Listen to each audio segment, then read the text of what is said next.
Good afternoon, everyone, and welcome to our webinar, Insights on Supply Chain Talent. I'm your host, Allison Crawford. As many of you know, there is a shortage of talent in supply chain. The industry continues to grow. However, senior leaders are on the brink of retirement, and millennials are racing to gain the skills and knowledge to assume greater responsibility. There is a large gap between supply and demand in the middle level of supply chain professionals. In this panel webinar, we'll review suggestions for companies looking to retain and groom talent, as well as individuals looking for their next challenge. Before I hand this over to Laura and the rest of the panel, there are a few things I want to cover with you. First, we're recording today's session and we'll post it on our on-demand webpage. You can visit our website to listen to this or any of our other webinars. Additionally, we'll send out the slides to all attendees within 24 hours of the conclusion of the presentation. We encourage you to share these slides with others in your organization, and if you have questions, reach out to Laura or myself to set up a discussion. We also want to hear your questions about our findings. Please post to the Q&A or chat function to the left of your screen. We've left time at the end of the webinar to address all of your questions. Finally, we will be live tweeting the webinar, so if you'd like to join the social media conversation, you can use the hashtag SCIWebinar and the handle at SCI Insights LLC during the event. With that, let me introduce your panel. First, we're joined by Amy Hartzell, Director, Supply Chain Center of Excellence at Dow. Her previous experience has spanned across supply chain roles through 6 different business units, starting as a planner and then moving into planning manager, growing into supply chain leader and supply chain director roles. Before her career in supply chain, Amy worked for 5 years in manufacturing as a process engineer. Next on your panel is Terry Pitcher, Executive Vice President, Supply Chain, where she leads supply chain functions for Berry Plastics Corporation, a $7 billion global manufacturer of health and hygiene products, consumer packaging materials, and engineered materials. Terry is responsible for strategy development and deployment of Berry's order-to-cash initiatives. We're also joined by Keith Nash, Vice President, Process and Technology at Lennox Industries for the residential business within Lennox International. Lennox Residential is a premier supplier of high-quality, innovative product in the indoor air comfort and quality industry. Previous to Lennox, his tenure, Mr. Nash was a specialist leader in the strategy and operations practice for Deloitte Consulting. Finally, let me introduce your host, Laura Cesari, founder of Supply Chain Insights. As an enterprise strategist, Laura focuses on the changing face of enterprise technologies. Her research is designed for those early adopters seeking first-mover advantage. She comes to the stage with over 40 years of diverse supply chain experience. Now, this is quite a distinguished panel, Laura, and I'm sure there's lots to say between the 4 of you. So without further ado, let me hand this over to you to start the presentation. Well, thank you so much, Allison. And again, I want to encourage people to put questions in the Q&A panel. We will take them as we go along. We want this to be a dialogue. At Supply Chain Insights, we're trying to spark a discussion on topics, and we'll also be posting this webinar along with all the rest in Beat Fusion, our new online global community that everyone can join. And we have a discussion group in the Beat Fusion community on talent. So I have a slide up about Beat Fusion. It's designed for the global supply chain. And many people have given us feedback that they can't get to our materials on SlideShare because of the firewalls in their companies. And Beat Fusion allows people around the world to join the discussion, and the discussion group is at the bottom of this page. And you can connect to that and continue the dialogue. So at Supply Chain Insights, we do open supply chain research, which means that we go into the social communities of LinkedIn and Twitter and also our list, and we ask people to join us and give us insights. We've published 85 reports, and we've done 3 years of research on supply chain talent. This webinar, like many of our webinars, will use our research as a backdrop, and then we'll have our 3 panelists give us their insights on how they see the research actually taking place at their organization. So let's get into the research, and then we'll get into the case studies. You know, the supply chain organization is fairly young. On average, we see that supply chain organizations have been about 15 years on average in maturity, and we see 7 functions reporting through supply chain. Not one supply chain organization is like another. They're fairly unique. About half of organizations have procurement or sourcing reporting through them, and about half have manufacturing. We find that when source, make, and deliver report to the same organization, they're able to make faster progress on the supply chain metrics that matter. We also see that supply chain organizations are increasing in reporting structure, and that 70% of supply chain leaders report to a C-level or president, and about a third will have a chief supply chain officer. So we're seeing maturation of the supply chain organization. We also see that about one-third of companies have a supply chain center of excellence. These are maturing, and we see 1 in 2 see that it's effective. So you can't just have a definition of supply chain excellence in the organization for the Center of Excellence unless we define it. We also see that the Supply Chain Center of Excellence often is charged with the objective of creating talent. Now, in our first supply chain talent research project, we found that 60% of companies have open positions, and that's one of the reasons why we started Beat Fusion, to allow people to share the open positions, and also as people want to look for jobs, they can post their resumes freely. About 15% of the jobs are open, and we see that it's taking about 9 months to fill a supply chain planning talent position. And that, as we look at talent, training is really key to solve the problem. But many companies are reaching out to us saying that the traditional programs of APICS or CSCMP are not adequate, and they really need to take ownership of building supply chain talent and training programs themselves. We also see that the problem is really very acute in the mid-management talent areas. So as we look at the talent gap, many times people will think about talent at an entry level, but our research shows that it's easier to get talent at an entry level from schools than it is to really address the mid-management talent gaps that are caused by the vacuum of the retirees and the graying of the supply chain community, with the first and second generation pioneers leaving us, and that they're opening up this talent gap in the mid-management area, which is particularly acute. And in the jobs, we find that it's easier to find the supply chain execution jobs of transportation planning, customer service managers, than it is to find people to fill the positions that are at the intersection of deep analytics, planning, network design, sales and operations planning.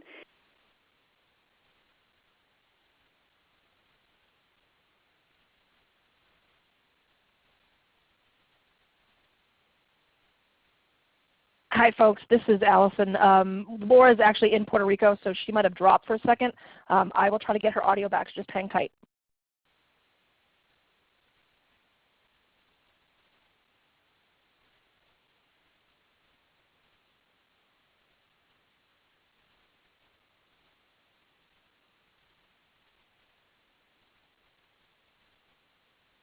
So I think at this point, with Laura's audio being gone, what we're going to do is, Terry, are you there?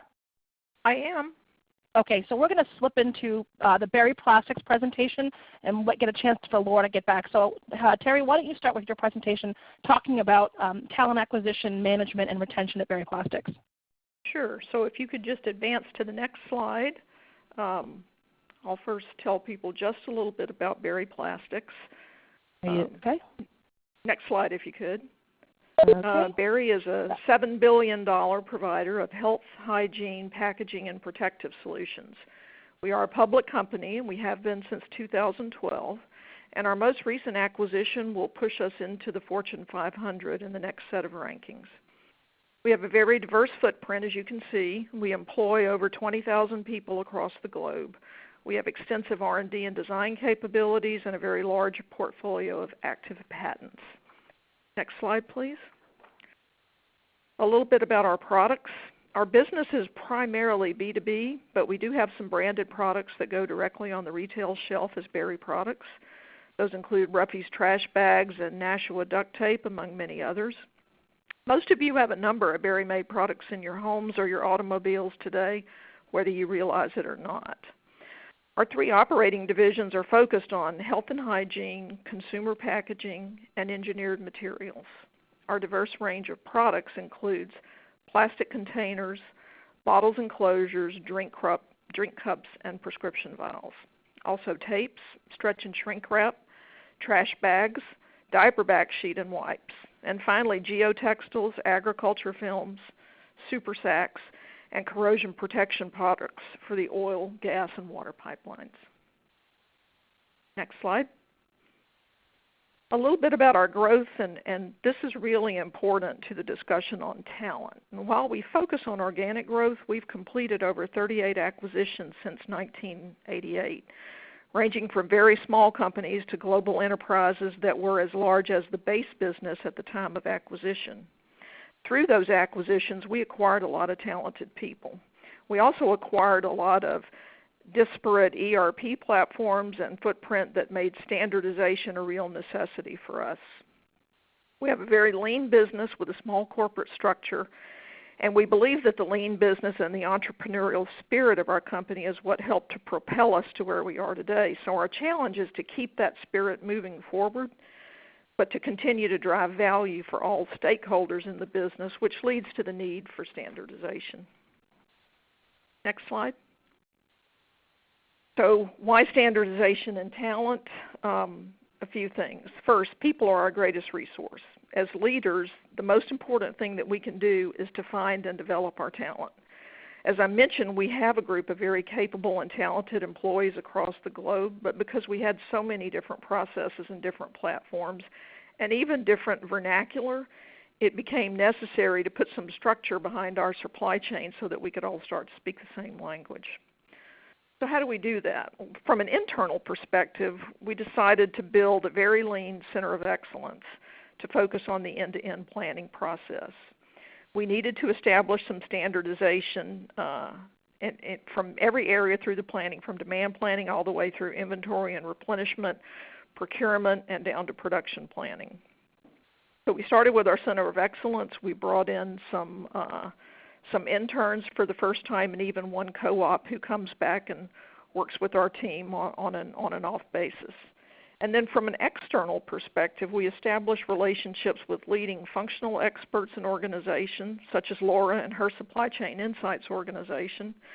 But we also started focusing on partnering with universities that have strength in the supply chain area. And our focus there has several aspects. First, they offer trainings and forums that allow our employees to gain a broader exposure to best practices.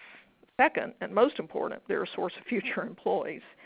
And by working with them, we can work to influence curriculum and program development so that the pool of future employees will be better equipped to meet our needs as they enter the workforce. We've even had the chance to work with a very small private university that is launching a supply chain major, and we believe that this is going to be a great partnership for us going forward. Next page. So just a little bit about the Berry training. Before we implemented our Center of Excellence approach, we actually tried embedding functional expertise within our divisions and then sharing some cross-divisional ownership of those functions. And while that helped immensely, it did not help to drive process standardization. And when we looked at it very closely, we found that we were perpetuating the cycle of building disparate processes by taking that approach. So we decided again that a Center of Excellence was the best way to approach this. And again, we started very small. We added only one person to the team. We pulled in a couple of existing employees from other functions. And then after a few months, we replicated that same process again. As we started building the standard processes, the need for training became very clear. Even in things as simple as vernacular, getting everyone on the same page and speaking the same language was essential. So as you can see from the graphic, we built a Berry Basics program that focuses on end-to-end planning processes. Before we could deploy new tools or even redeploy existing tools, we had to have this process in place.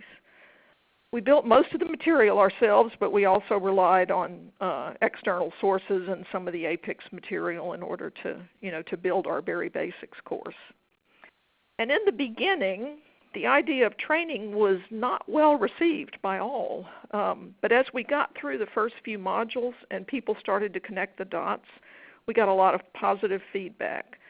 We're now starting to train at the plant level as we do some of our pilot process deployment at that level.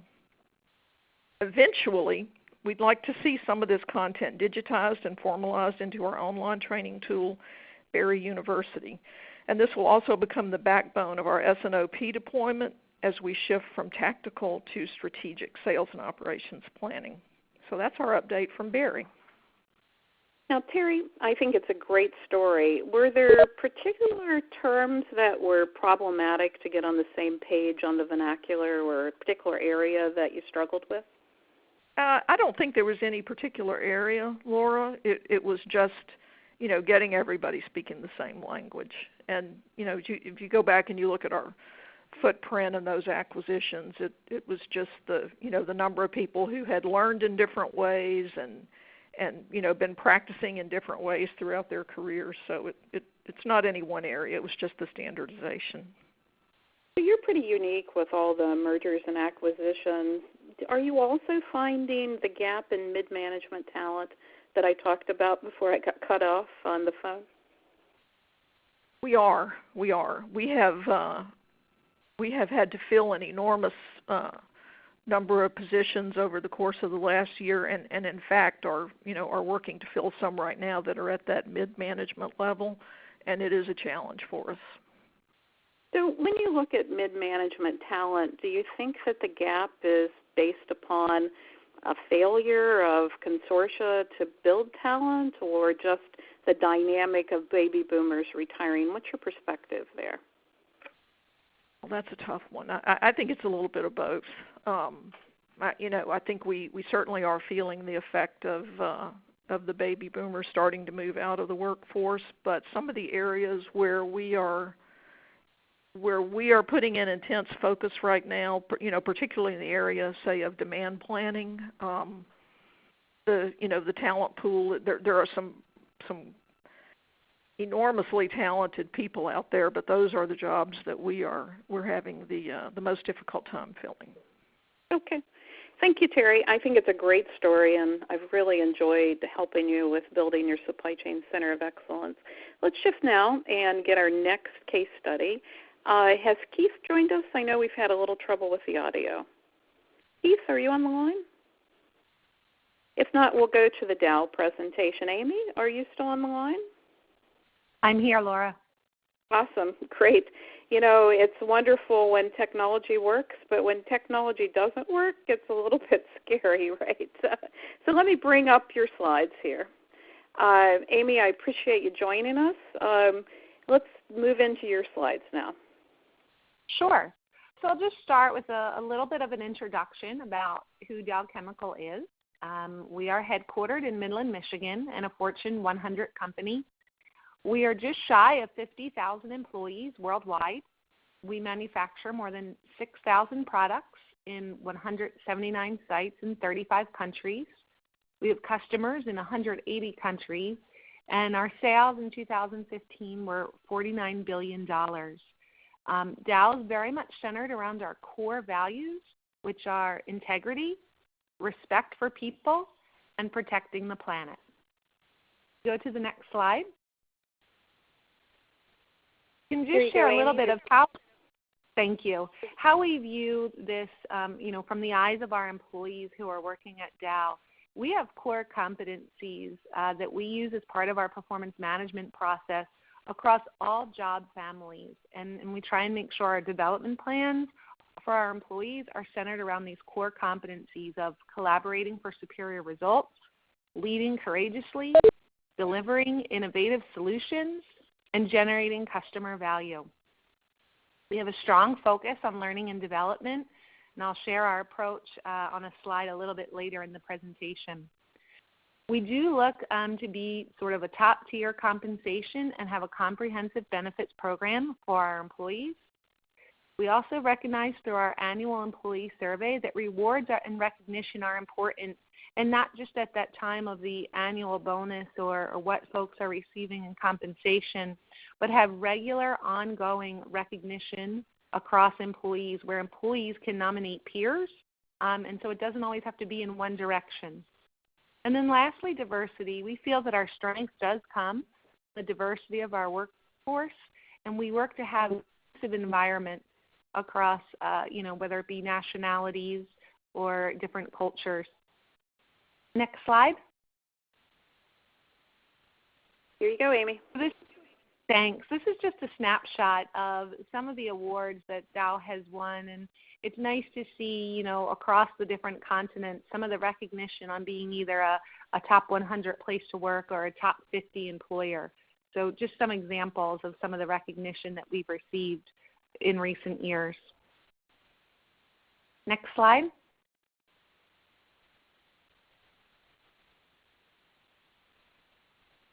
Here. So Laura, you had shared some data earlier, and I wanted to say we're looking at similar data, and we're seeing some similar trends at Dow. So what you see here is some of the changing demographics and the generational shift that we've seen across our supply chain over the 5-year period of 2009 to 2014. We are seeing our boomer population drop by 50%. And we're seeing quite an increase, nearly doubling in our millennial population during that same time period. And whether you're looking at age or if you go to the next slide,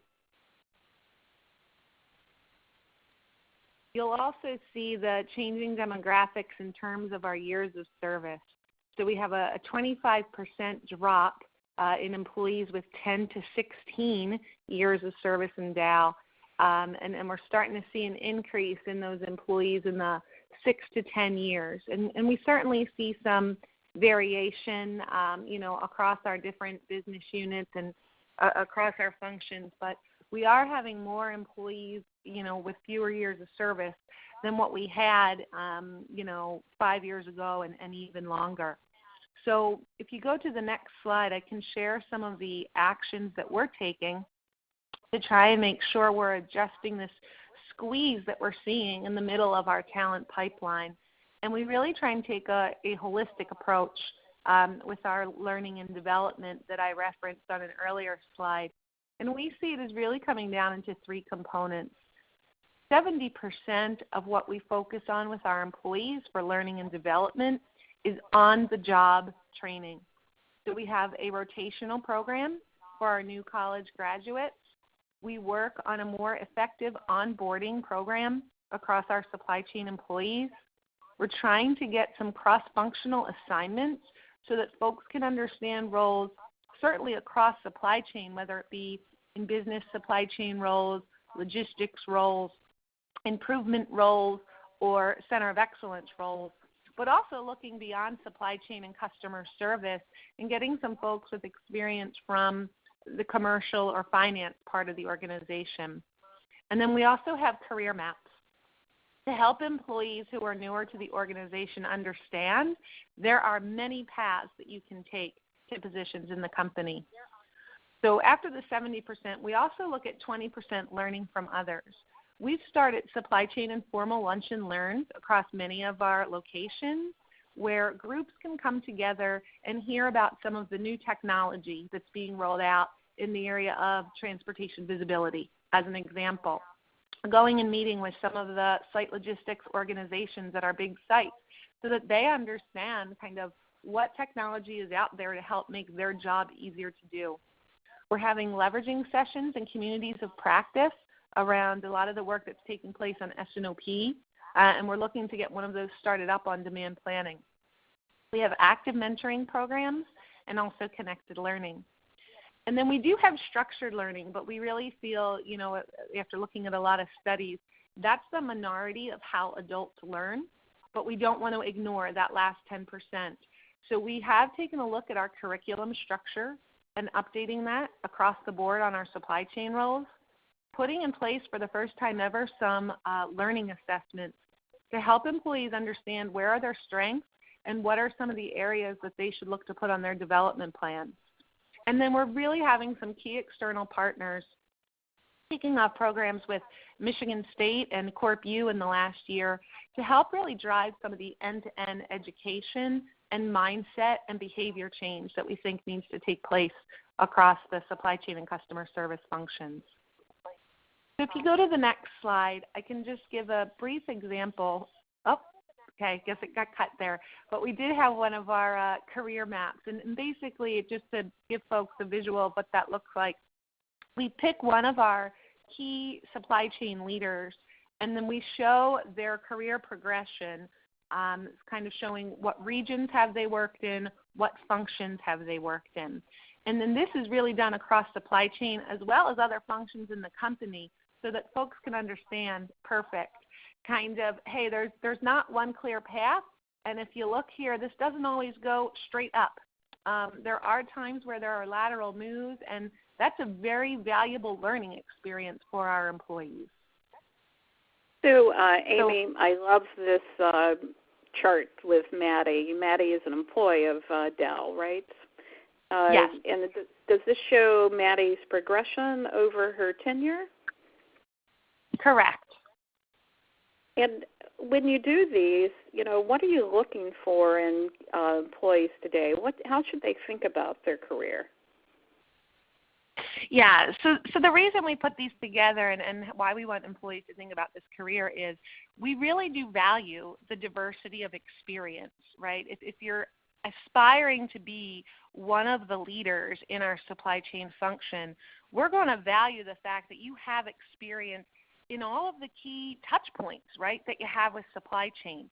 So that's one point that we're trying to illustrate by putting some of these career maps out. And the other is, if you look at this, there are times when you can stay at a certain, what we call kind of job family over a couple moves. So I don't want folks to think there's a simple, easy way to kind of go from specialist up to, director or executive level.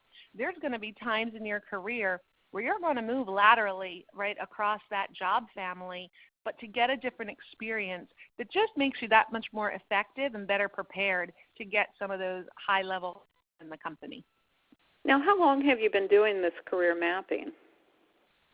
We just rolled this out. This was actually one of the actions in response to that employee survey that I mentioned. So we just rolled this out about 3 years ago because employees were asking kind of for more visibility of how do I get from point A to point B. Now, Terry talked about the building of her training and getting everybody together to agree on definitions. What's your experience been? Are there particular areas where you've struggled or had success? So I think I loved the example that she shared because that's actually something we're working on right now in the planning space. And particularly, we started on S&OP, and we're being very careful with our terminology there because it can just mean so many things depending on where you sit in the organization. So we're putting a lot of effort in right now to kind of ground everyone and get everyone speaking the same language around what, the purposes of each part of the process is, what are the key deliverables, and allowing some level of customization, but overall really trying to standardize how we do this across our business units so that we could have more effective envelope discussions, right, if every one of the constituent businesses is speaking the same language, and also feel that it'll help as people move roles from an agri-sciences part of our company to a plastics part of our company. They're not now needing to relearn, what planning means over here. So we're kind of on that journey right now ourselves. Now, Amy, not everyone's going to understand what an envelope is. Not everyone's from, chemical. Can you just explain what you mean by an envelope? Sure. Sorry about that. So we're, a large company, as you saw in the overview, but a very integrated company. So we have several business units that would link up through kind of our internal value chain back to, the ethylene molecule as an example. So any of the businesses that use that as their major feedstock, we would call that our ethylene envelope and look to run an S&OP across the envelope to make sure we're maximizing value of a constrained, raw material. Awesome. Keith, were you able to join us? I know we had some technology issues. Keith, are you there? Okay, sounds like he wasn't able to make it. So Terry and Amy, I'm going to just bring you both in now and have you answer some questions. So we've got some great questions from the audience.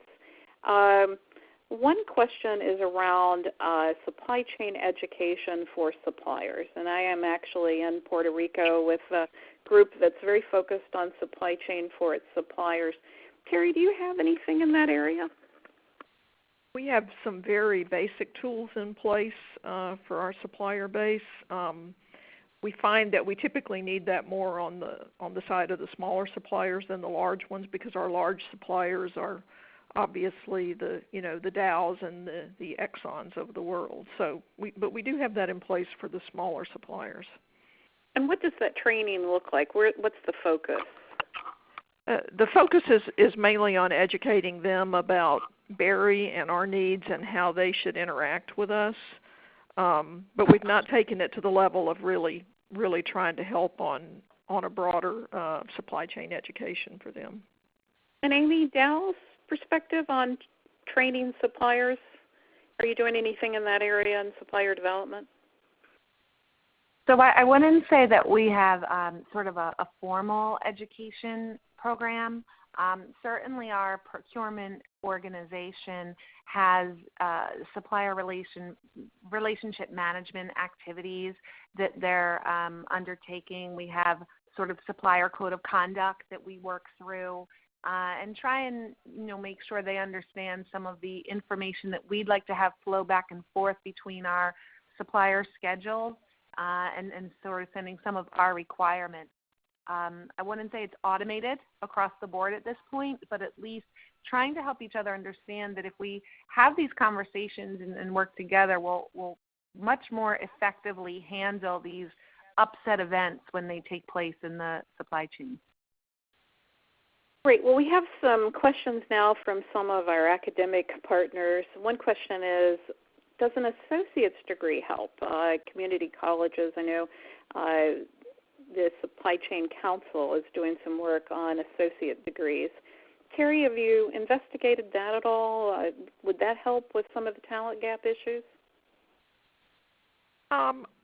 We have not investigated that. I think it could help. We do run into the challenge fairly often of some talented people who perhaps don't have a full 4-year degree from a university. So I can see where that could help, but we have not actually explored that avenue.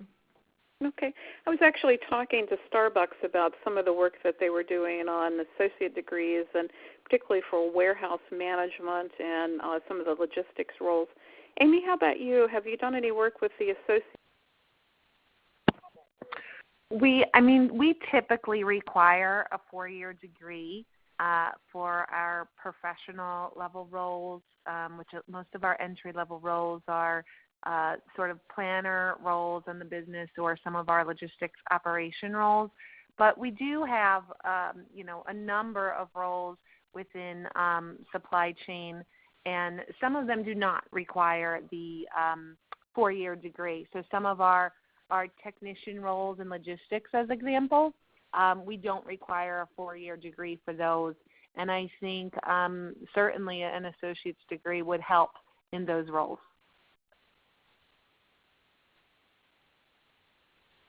Sounds to me like we lost Laura again, so I'm going to pick it up for her because we have quite a few questions in the queue.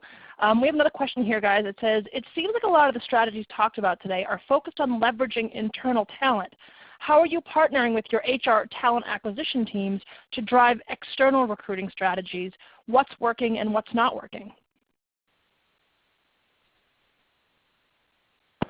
So I'll start. We obviously work very closely with HR on the external searches. We always try to go internal when we're filling roles, but because of the talent shortages that we've talked about over the course of this meeting, it's becoming more and more difficult to do that. So we have had to turn to HR. And we're also finding, just because of the specialties of some of the areas that we're looking for, is that we're having to engage some outside support to help to fill some of those roles as well. Amy, do you want to take a crack at this too? Sure. So yeah, we do have a talent acquisition specialist that we partner with in supply chain, and I would say our commitment similarly is, we try and find the talent from within as often as we can. We have identified areas where we needed to go external for some expertise. I think some recent examples, I mentioned the work we're undertaking on planning, and we've had to supplement with some external talent there, as well as in some of the work we're trying to do around our visibility initiative and trying to find some of the external technical expertise there. So we have partnered with our talent acquisition specialist and certainly using, social media as a way to get our open requisitions out there. And they've really been helpful. In a recent example, we had a posting that we didn't really get the talent we wanted first time around. And we're kind of going to wait till the new year to fill the role and maybe adjust the posting and figure out what we need to do to get the talent. The good news is the talent acquisition specialists are really plugged in on kind of what's going on in the external marketplace. And so their advice was, hey, you'd be surprised at the end of the year, a lot of people are off and kind of get a little bored or have some free time over the holidays and tend to actually start looking for jobs. And by taking their advice and kind of going back out during that time frame, we actually had tremendous success in filling a role. So I think it's important to have a strong relationship with your talent acquisition specialist. They really have some insights and some read on the external market that, just given the nature of our jobs and what consumes most of our day, we don't have that information available. Right. Laura, have you dialed back in? I have. I apologize. I'm in Puerto Rico, and we're having some trouble with connectivity. So we've got a question around mid-management talent and, what drove it. And I think it's really the retirement, and it's also what's happening in building global economies, and it's also the fact that there are more opportunities for supply chain leaders. Is that your perspective, Amy, as well?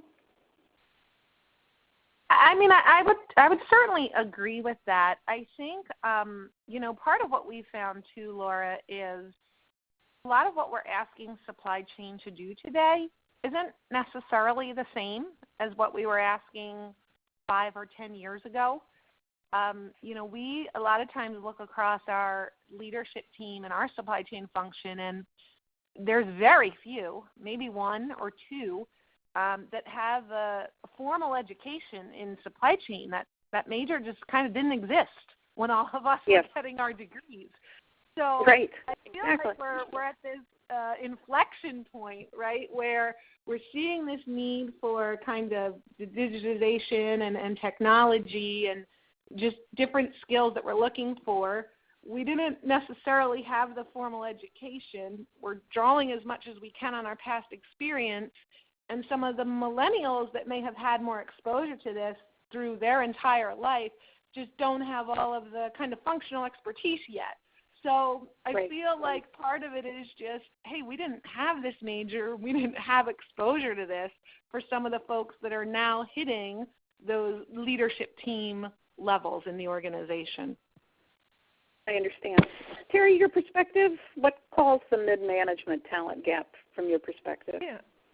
I would echo what Amy said and also add, aside from the fact that, there weren't majors in the supply chain area, until fairly recently, there's also, when you think about the end-to-end supply chain, there's probably a stronger focus right now on some of the technical aspects, some of the tools that we use and, the IT side of it, and I think perhaps there's not been as much exposure there, and I think that's, I'm not going to say that it's hurt us or created the talent gap, but it certainly helps to emphasize it because, if you have people who've not had the exposure to those areas, sometimes there's a little hesitancy in terms of their willingness to take a path there.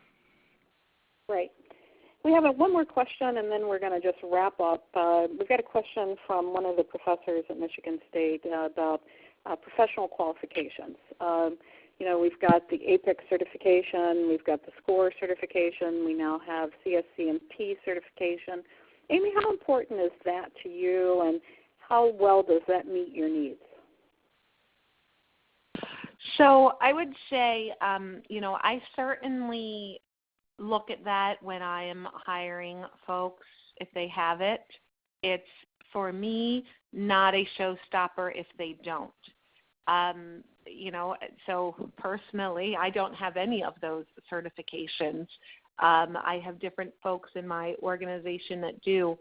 I think the value it brings is you at least understand kind of what the sort of fundamental base knowledge folks with those certifications have versus some folks that come in from other functions and don't have that, right? So I think it just gives you a very different starting point and advantage to be able to build from that. But like I said, I do not view it as a showstopper. I think through kind of our on-the-job training and some structured learning, if folks don't have that but show a willingness to want to get there, I think we can bring folks along and still have a very successful supply chain career. Carrie, your perspective on certification? I would agree with that. We certainly look at the certifications, and I, like Amy, I don't have any of those certifications. I do have a black belt certification, and I look for that when we're looking to bring people into the organization. But a certification alone isn't going to be what drives us to make a decision one way or the other. It can help if all things are equal, but it alone is not going to drive a decision. Yeah, it's not the ticket to ride, so to speak. So let's wrap up. Terry, if you had one piece of advice for the people that are listening, what would it be about creating supply chain talent? In terms of an individual, I would say, be willing to step out of your comfort zone.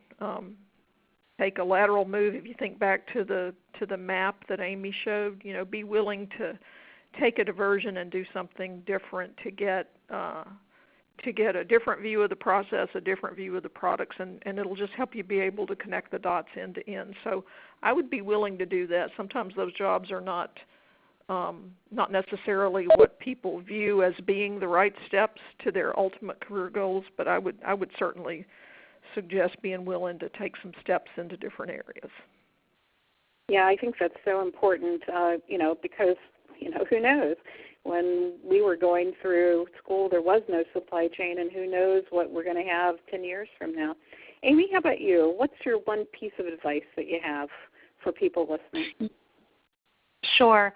So I think in addition to kind of stepping out and taking the new roles, I think something that has proven valuable across Dow has been don't be afraid to get involved in the extracurricular activities. So even within your current role, sometimes it doesn't mean you're changing a job, but you might go, work part-time on a project. You might go be a facilitator of a higher-level leadership team. And while it's going to be kind of more work for the same money, so it's going to be extra time, don't underestimate the value you can get by kind of getting exposure to a different area or to a different group of leaders and what you can learn about kind of the strategic objectives of your company, how decisions are made, and how implementation plans are completed. Well, thank you so much to the panelists. I want to remind people that we do have the Imagine Summit coming up in September. It'll be in the Scottsdale area at the Phoenician. It is a conference focused on the future of supply chain. Our goal is to imagine Supply Chain 2030. We're putting the program together right now, and we will be having a global panel of professionals from the Middle East, Brazil, and China talking about talent and talent development and emerging economies at the conference, as well as we'll be focused on making the digital pivots and looking at new technologies like Hadoop and Internet of Things and robotics and 3D printing and what that means in our third year of launching the Supply Chains to Admire work, where we'll be tying the supply chain metrics that matter to market cap and market to book. and continue with the work on our simulation game that we're launching. And also just want to remind you to continue the discussion on talent. There was a plethora of questions that came in, some of which we got to and some of which we didn't.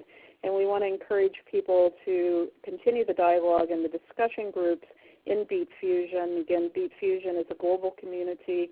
It is free for everyone in the world to join. It does allow the posting of job descriptions. And, if you need a job, you can post your resume. If you're looking for people, you can post a job. And also, it allows you to network with people around the world around supply chain. We do have Beat Central, which allows content. This webinar will be placed and archived in Beat Central. And again, I just want to encourage people to network with us. This is a slide that shows all the ways that you can engage. We post all of our content openly and freely on Supply Chain Insights. I blog actively on the Supply Chain Shaman that's read by 15,000 people around the world now. We do have our global community, Beat Fusion, which is designed to be the superfood for supply chain. We have our LinkedIn group, and we post on SlideShare. It is our hope that you can get to our open content in one of these ways. And if you also want to follow me on Forbes or in the blog space, these are the blogs where you can find some of our writings and some of our research. Thank you very much for joining us today. I want to thank again the panel, and again I want to apologize for the technology difficulties. Even though we're a global supply chain, connectivity from parts of the world are still a problem. Allison, I'll turn it back to you. Great. Thanks, Laura, and thank you, Terry and Amy, for your presentation today. I think it was great. Wanted to let everyone know a couple of wrap-up items. As Laura mentioned, we're sharing all of the connectivity ways you can engage with us. If you have questions that were asked today that we didn't get to, we will be taking those and getting back to folks over the next couple of days. Also, keep an eye out in your inboxes for an email from me that will include links to both this recording as well as the presentations that will be posted on SlideShare in the next 24 hours. And so we encourage you to share those links with anybody in your organization that would like to get information about supply chain talent. Also, keep an eye out for additional webinars we'll be doing. We do one every month, bringing you information on new topics. They usually are panel-based. We get great speakers like Amy and Terry to join us. So keep an eye out for those. And if you have any questions about how to make your supply chain more efficient or achieve excellence, be sure to reach out to us because we're here to help. Thanks, everyone, and have a great afternoon. Thanks, Allison.